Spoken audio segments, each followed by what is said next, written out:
And welcome back, guys. In this lesson, I'm going to show you some quick presets that you can find within the Arnold shader, so you can quickly just slap on cool looking materials without much of a headache. And then we are going to go through the process of, say, building our own little material to play around with, just to show you around some of the settings and all that good stuff. So let's get an interesting shape in here. So we can do one or two things. We can bring in what is referred to as a shader ball, or we can just go and create an interesting shape here out of what we have available to us. So let's go quickly, just create a random shape. So we can start with Taurus maybe, and let's go close that. And in here, I'm just going to go change the radius to maybe 100 centimeters. There we go. Now it's very big. And then potentially the radius of the actual torus, maybe not that big. Maybe say 50. That's still too big. 25. And great. Now we've got some cool looking shape, but it's still not that cool. Let's go up the resolution first. We can go and double it. We'll go in one axis more than the other. So that one would be 40. This one would be 80. We got a very smooth looking torus. Now let's make it a little bit more interesting, because this is just a weird ring thing that we're going to have. I'm going to show you something as well that I did cover within the modeling section, which is one of the deformers. I'm just going to go to deform, non-linear, and I want to go and let's play with the twist. Now the twist is a fun one, so I'm just going to go and rotate this guy holding down J. I'm just going to snap it 90 degrees, and then with the twist I am going to go start angle and end angle, so that I can potentially do something like this to have a little bit more of an interesting shape to work with.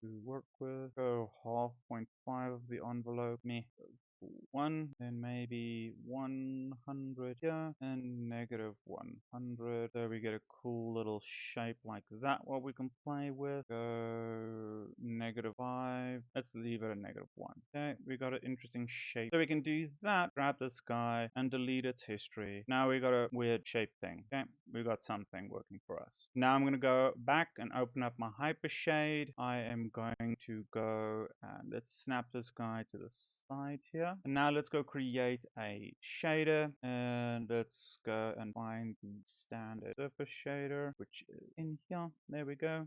Middle mouse click and drag this guy onto the shader. But before we go anywhere, we need to change its name as a standard practice. Call that matte, so we know what material that is. Now, because I'm going to be using my viewport as my render view, we really do not need this material viewer. I'm just going to go and click close that, so that I've got more space for the settings. Yeah, let's just first need this guy, that guy, and then also we can go and make these guys a small one, because I'm not going to go be jumping into this section very soon. So I actually can close both those, so that I only have my little workspace area here. So let's go touch on some of the presets. So let's go do a little test render. But you can see there's no lights within my scene, so the material just won't work. I'm going to be adding a little light in our scene just to help us with some test renders. I'm going to be using the physical sky, and I'm going to go and select it.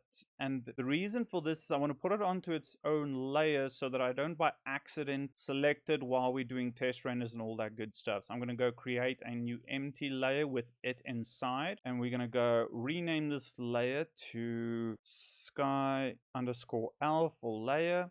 Click save, and we're going to change it to reference. Now I can't select it, and if I do a test render, we got a material, we got our background, and we got some sunlight. But I don't want to keep going up to clicking render. I would rather have the render happen live in my viewport. So to be able to do that, we're going to go up here into renderer and to Arnold, and the little pop-up window comes up, and then I'm just going to go click the little play button, so that it keeps rendering as I change my views. I'm going to collapse down the channel box, as we don't need it. I would prefer a little bit more real estate to this. Now let's go play with some of the presets. So let's let's go and select our little material again. Go to presets and let's go try replace it with balloon. So now as you can see, we've added some red balloon material on this thing. And again, pay attention to my wording. I'm saying material and not texture because we haven't plugged in any image files into this shader or this material. So let's go try another one. A lot of people like going gold, and let's go say replace with 100%. Now we got a gold weird shape, which is always fancy.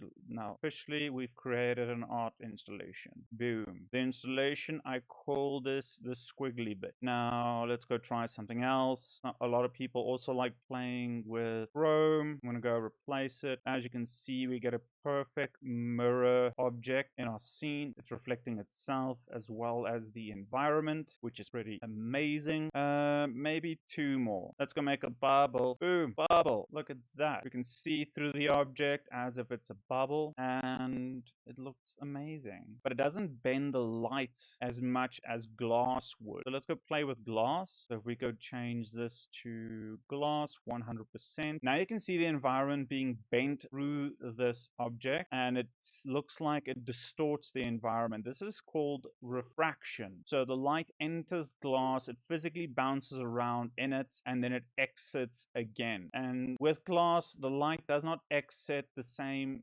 area that it entered. That's why we get this cool distortion effect that we see. Yeah, it's still one of my favorites to do. It just looks very, very cool. Thin plastic. Now, as you can see, we've got thin plastic, but it doesn't look like a bubble and it does not look like glass. This is like the normal old school shopping bag plastic. Let's go try diamonds. And of course, diamond bends the light even more than glass. Okay, so now we've played with a few presets. In the next lesson, we're going to be building up our own custom material from the ground up. So I shall catch you in the next lesson.